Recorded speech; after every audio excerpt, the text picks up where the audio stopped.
Hello दोस्तों, हम आ गए हैं लेक्चर 8 के साथ।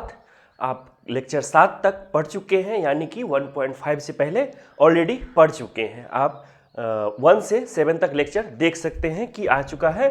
1.5 में क्या है, properties of multiplication of integers. तो हम यह सजेस्ट करेंगे कि इसको पढ़ने से पहले आप इसी चैप्टर का 1.3 जो लेक्चर 3 और 4 में बताया गया है उसको एक बार देख लें। क्यों? क्योंकि इससे संबंधित है। जो वहाँ पर कंसेप्ट था वो कंसेप्ट यहाँ पर भी यूज होता आपको दिखेगा। 1.3 को समझाए थे बहुत अच्छे से, तो इसको थोड़ा सा उसको आधार बनाते हुए हम समझाते हैं। तो एक बार हमको क्या करना है, 1.3 को पूरा को एक बार देख लेना है, लेक्चर 3 और 4 को। तो रिक्वेस्ट है कि वीडियो को पॉज करके पहले वो देख लीजिए, फिर इस वीडियो को आगे करिएगा, ठीक है। तो चलिए हम इसको शुरू करते हैं। क्या कहता है, properties of multiplication of integers. मतलब मल्टीप्लिकेशन ऑफ इंटीजर, मल्टीप्लाई करेंगे इंटीजर्स को तो उसका क्या क्या प्रॉपर्टी होता है। तो उसमें सबसे पहले क्या है, 1.5.1 क्लोजर अंडर मल्टीप्लिकेशन, ठीक है। तो इसमें हम क्या पढ़े थे एडिशन में, क्लोजर। एक क्लोज रूम में क्या होता है, सेम टाइप का आदमी होता है। हम क्या देखे थे, बोले थे आपको खुद से लिख लेने के लिए, क्या बोले थे कि क्लोजर, क्लोज जैसा लगता है। मतलब एक क्लोज रूम में क्या होता है, आदमी आदमी रहता है ना। तो क्लोजर अंडर मल्टीप्लिकेशन मतलब मल्टीप्लाई यदि करेंगे तो वो भी वही होगा। मतलब कोई भी आदमी, दो आदमी आता है, तीसरा कोई आदमी आ जाता है तो आदमी ही आता है, ठीक है। तो क्लोजर अंडर मल्टीप्लिकेशन, एक क्लोज रूम में क्या होता है, सेम प्रॉपर्टी का आदमी रहता है ना। इससे बोले थे याद रखने के लिए। तो चलिए क्लोजर अंडर मल्टीप्लिकेशन में क्या देखते हैं कि यदि कोई दो इंटीजर है, यानी कि -5 है और 2 है, ठीक है। ये दोनों इंटीजर है, इसको मल्टीप्लाई किए तो -10, ठीक है। इसको अब बताने का जरूरत नहीं है कि एक नेगेटिव एक पॉजिटिव, तो बाहर नेगेटिव लेते हैं, दोनों को मल्टीप्लाई करते हैं, ये सब बताने का जरूरत अब नहीं लग रहा है। अब क्या करते हैं, -2 इंटू -6 क्या आता है, 12 आता है। दोनों नेगेटिव तो पॉजिटिव हो जाएगा, ठीक है। यदि ये सब समझ नहीं आ रहा है तो आप पिछले 2 लेक्चर को अच्छे से देखिए, आपको बहुत अच्छे से बताया गया है, बहुत अच्छे से बताया गया है, तो आप समझ भी बहुत अच्छे से जाएंगे।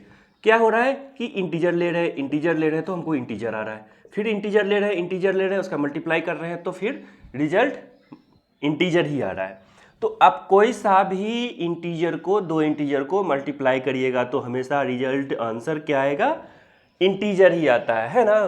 तो हम उसको क्या कह सकते हैं कि the product of two integers is again a integer. The product of two integers is again a integer, है ना। क्योंकि माइनस भी इंटीजर, प्लस भी इंटीजर, इंटीजर माइनस इन्फिनिटी से प्लस इन्फिनिटी तक जाता है।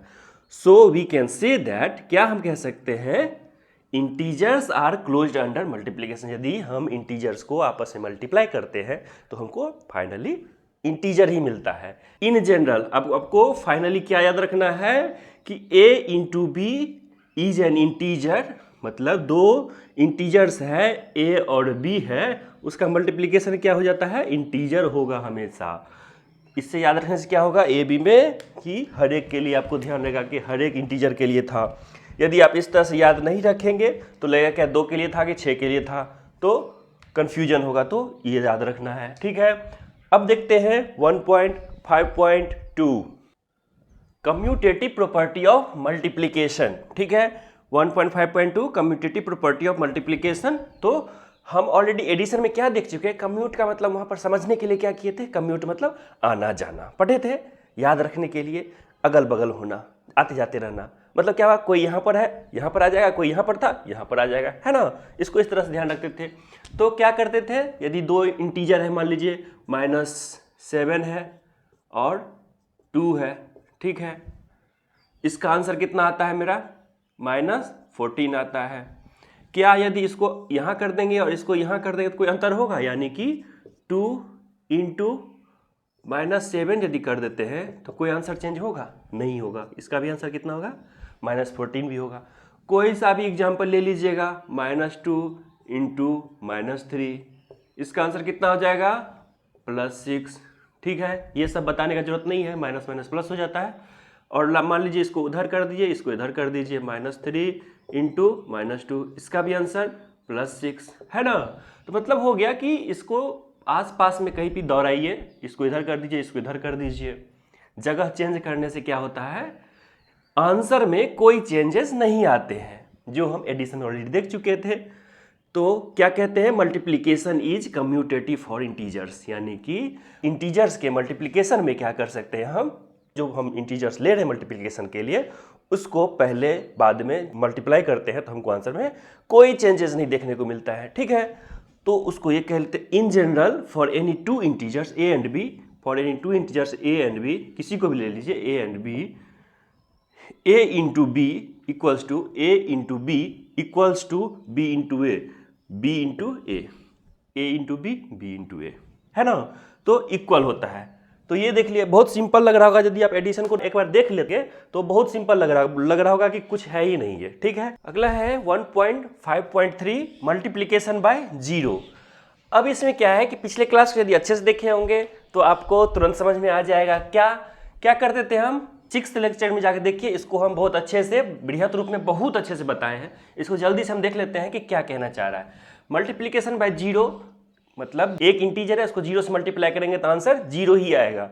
उसका प्रूफ एक तरह से समझ लीजिए, ध्यान होगा, याद होगा, लेकिन कैसे करना है, क्योंकि एग्जामिनर को क्या चाहिए, प्रूफ चाहिए, है ना।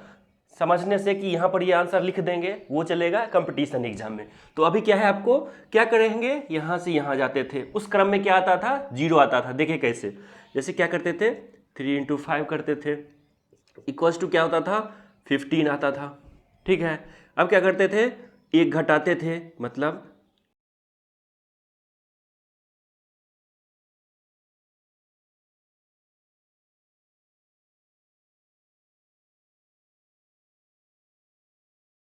थ्री टाइम्स 5, मतलब यहाँ पर है 5 + 5 + 5 था।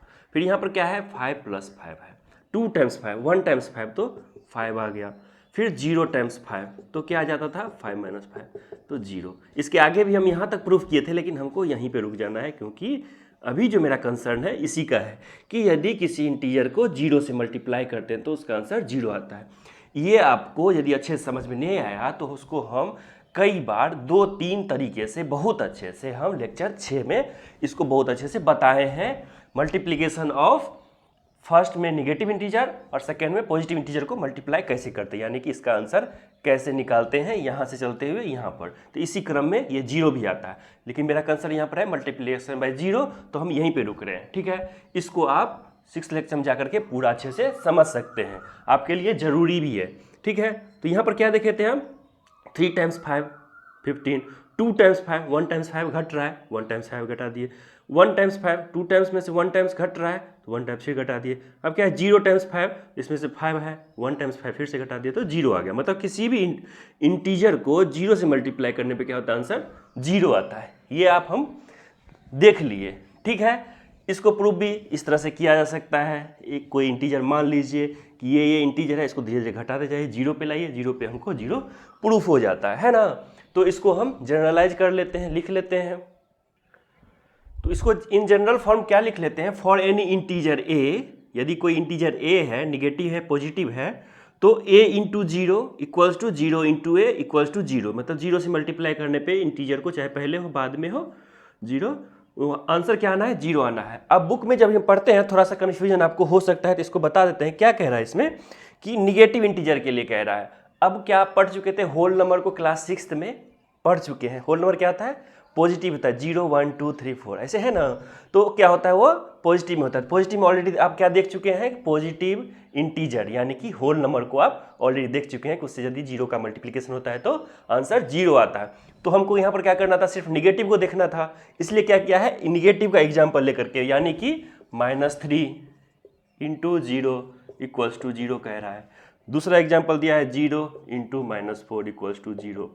ठीक है, इसलिए इसको सिर्फ निगेटिव में लेकर के देखा है कि ये भी 0 होता है कि नहीं होता है। अब ये इसमें क्या कह रहा है कि इस पैटर्न को हम पहले देख चुके हैं, इस पैटर्न के थ्रू भी हम इसको इस तरह से प्रूफ कर लेते हैं, छोटा सा तुरंत में। देखिए अब क्या करना है हमको, जैसे कि 3 इंटू -5 दिया हुआ है। ठीक है, अब क्या करते हैं, हम इसको 3 को 0 की तरफ ले जाते हैं, -5 ही रह जाएगा। ठीक है, मतलब हमको 0 पे ला करके प्रूफ करना है कि 0 का मल्टीप्लिकेशन निगेटिव इंटीजर के साथ 0 होता है, जो एनसीईआरटी में दिया है। कन्फ्यूजन हो सकता है, इसलिए इसको हम बता ही देते हैं। ठीक है, अब इसको हम जाते हैं नीचे करते जाते हैं, यानी कि इसका मतलब क्या हो जाता है, -5 3 टाइम्स है, -5 3 टाइम्स है, ठीक है। इसका आंसर कितना हो जाता है, -15 आ जाता है। वैसे भी 3 × -5 -15 आंसर आता है, लेकिन इसका डिस्क्राइब जब करेंगे तो इस तरह से करते हैं कि -5 3 टाइम्स है, ठीक है। अब 2 टाइम्स ऑफ -5, 2 टाइम्स ऑफ -5 मतलब एक -5 को घटा रहे हैं, एक -5 को घटा रहे हैं, तो ये अब कितना हो जाएगा, या ये कह लीजिए कि -15 पहले था, एक -5 को घटा रहे हैं, ठीक है। तो आंसर कितना आ जाएगा, -15 + 5 = -10। वैसे भी यहाँ से भी क्या आ रहा था, एक को घटा देते तो -10 ही आ रहा था। अब 1 टाइम्स ऑफ मतलब एक फिर से -5 को घटा रहे हैं तो क्या हो जाता है, -10 माइनस ऑफ -5 = -10 प्लस में 5 = -5। अब इसमें जीरो कर लेते हैं, एक से जीरो हो गया मतलब एक फिर से घट गया -5, एक -5 घट गया एक -5 है ना, तो क्या हो जाएगा, -5 + 5 = 0, यानी कि जीरो को किसी निगेटिव इंटीजर से मल्टीप्लाई करने पे आंसर 0 आता है। पॉजिटिव से कैसे लाएंगे, निगेटिव से कैसे लाते हैं, दोनों समझ में आ गया। इसको क्या किए, नंबर लाइन पे आपको इजी तरीके से समझाने के लिए हम क्या किए हैं, नंबर लाइन पे बहुत अच्छे से 6th लेक्चर में बताए हैं। वो थोड़ा लंबा वीडियो बना है लेकिन समझाए बहुत क्लियर तरीके से है, एक नहीं दो नहीं तीन तीन विधि से बताए हैं, ठीक है। उसको जाके देखिए, आपको तुरंत समझ में आ जाएगा, ठीक है।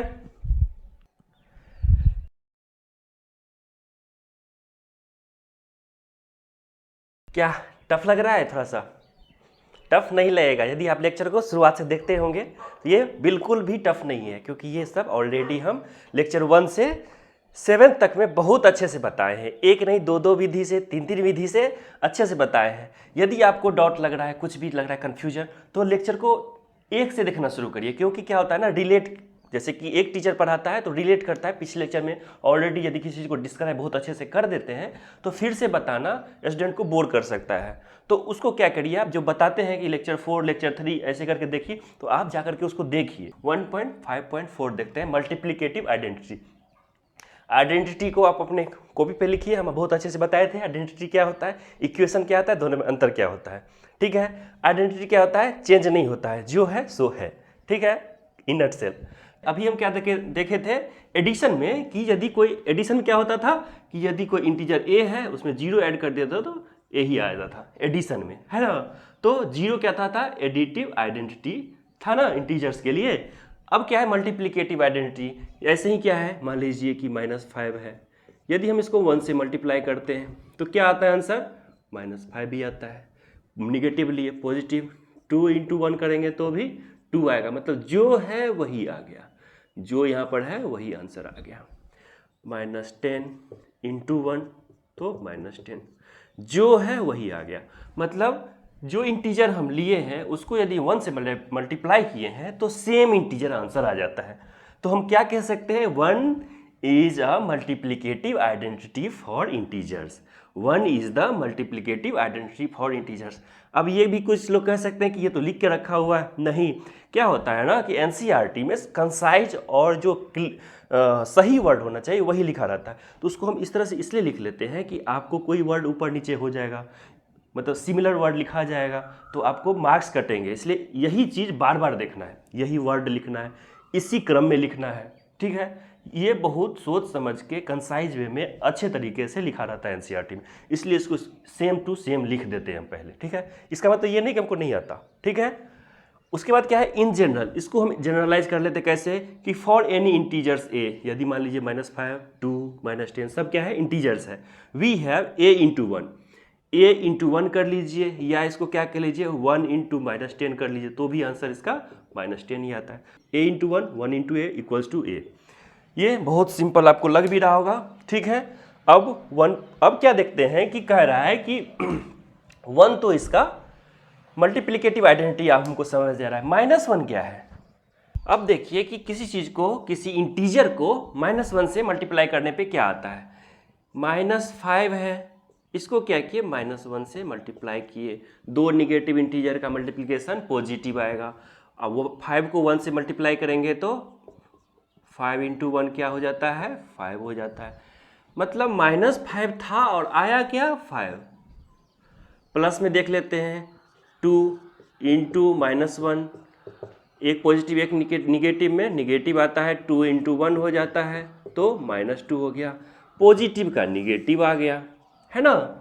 सिंपल। क्या हो रहा है, ए यदि निगेटिव है उसको यदि हम -1 से मल्टीप्लाई करते हैं तो क्या आता है, -a आता है, यानी कि -5 है, इसको यदि -1 से मल्टीप्लाई किए तो इसको -5, 2 बार माइनस हुआ, इसका मतलब प्लस हो जाएगा फाइनली, है ना।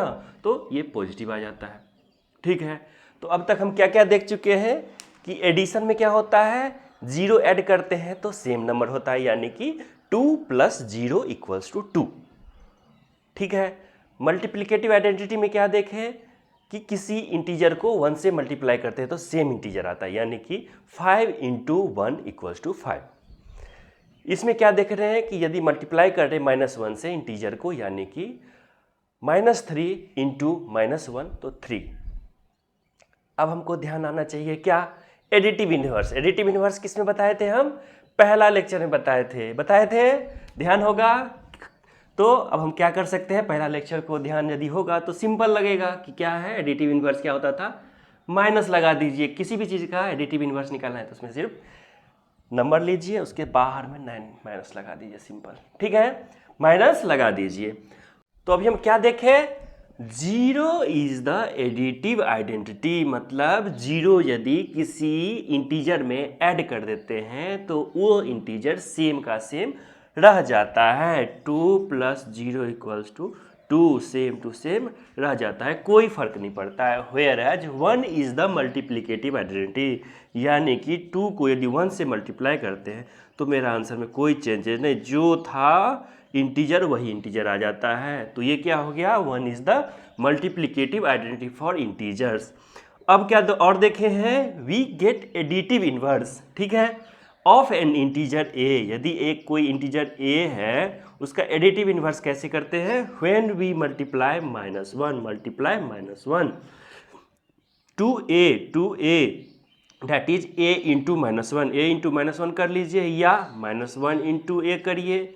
आंसर कितना आना है, एक निगेटिव इंटीजर एक पॉजिटिव है तो निगेटिव आएगा। 2 × 1 कितना होता है, 2 आता है, यानी कहने का मतलब है कि -1 से मल्टीप्लाई करने पे क्या होता है, एडिटिव इन्वर्स उस इंटीजर का हो जाता है। ठीक है, नोट डाउन कर लीजिए इसको अच्छे से ट्रिपल स्टार के साथ कि ये अब तक बहुत सारे जो पढ़े थे अभी तक उसका सारांश है एक तरह से। ठीक है, इसको स्टार मार्क करके नोट डाउन करिए। तो आज का लेक्चर 8 यहीं तक है। इसके बाद हम लेक्चर 9 में देखते हैं, क्योंकि कुछ लोगों द्वारा सजेस्ट किया गया है कि 7th क्लास के लिए 30-40 मिनट का वीडियो ज़्यादा हो जाता है। ठीक है, तो चलिए इस वीडियो को आप एंजॉय करिए। और एक चीज़ कि आप लोग कैसे हैं, सब मस्त है, अच्छा है, खुश हैं। खुशी का डिफिनीशन क्या होता है, आप खुश हैं इसका क्या मतलब है, खुश हैं कि नहीं है, आप इसको थोड़ा सा देख के आइएगा कि आप खुश हैं तो क्यों हैं, कुछ फाइंड कर लेने पे, कुछ अचीव कर लेने पे, या माइंड में ही खुशी रहता है हमेशा, कैसे खुश हैं, इस पे आप हमको कमेंट करके बताइए। ठीक है, तो चलिए लेक्चर 8 को यहीं पे ख़त्म करते हैं, लेक्चर 9 में फिर से मिलते हैं आपसे। ठीक है, तब तक के लिए वीडियो देखने के लिए आपका बहुत बहुत धन्यवाद। आपका दिन शुभ हो।